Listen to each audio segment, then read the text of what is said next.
Hi guys, welcome to my channel where we obviously talk about crypto and global any finance. My name is Sergey and today we're gonna try something new. On my other channel we've been trying a new segment where people send through the questions and I answer them. On that, without any further to do, let's go. My country's inflation is insane right now. Can Bitcoin actually protect us from this, or is that just a myth? Bitcoin is designed to be a deflationary asset.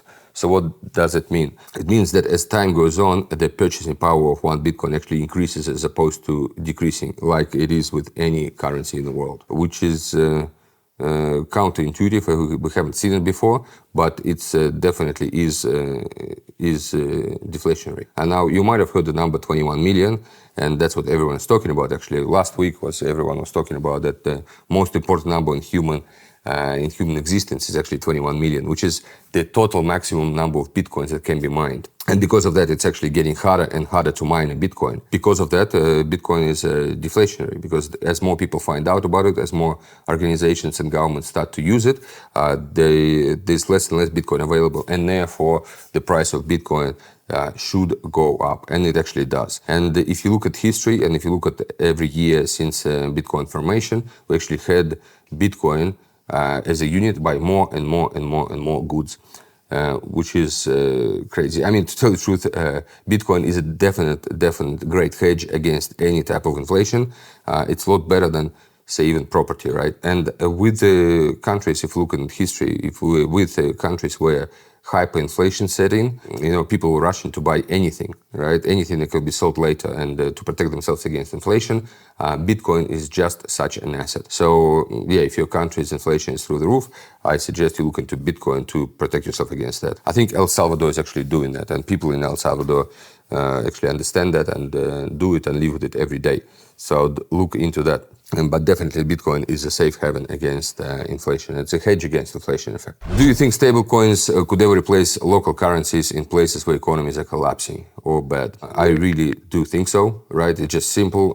It's a lot simpler to transfer. It's a lot simpler to transact with. And I think stablecoins will definitely replace the shitty fiat currencies that we might have. What stablecoins is another question, right? So obviously the main one currently that we have is USDT, with USDC being quite famous too. What I think is going to happen is I think we're going to have corporate stablecoins, right? Where corporations, large corporations in particular countries, actually going to issue their own stablecoins. So to tell the truth, that those corporations might be banks.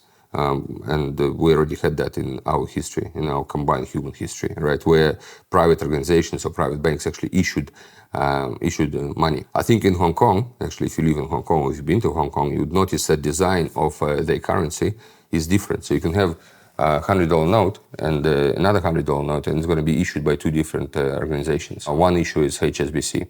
Now, the other one is Bank of Hong Kong or something like that. Essentially, that's banks issuing their own stable coins or Hong Kong dollars, right, locally, and it works, right? So I think what we're going to see is we're going to see corporations and bigger banks issuing private stable coins to be used in the country that they issued in. So that's going to be an interesting world, and considering that our idea of globalization is actually collapsing thanks to Donald Trump, we're going to see a lot of new creative methods of payment and transactions that we haven't seen before. But yes, stablecoins are definitely a lot better than fiat currency, because it doesn't take you 3 days to wait for a stablecoin to arrive as opposed to a SWIFT transfer. So definitely. If crypto disappeared tomorrow, what would we actually lose?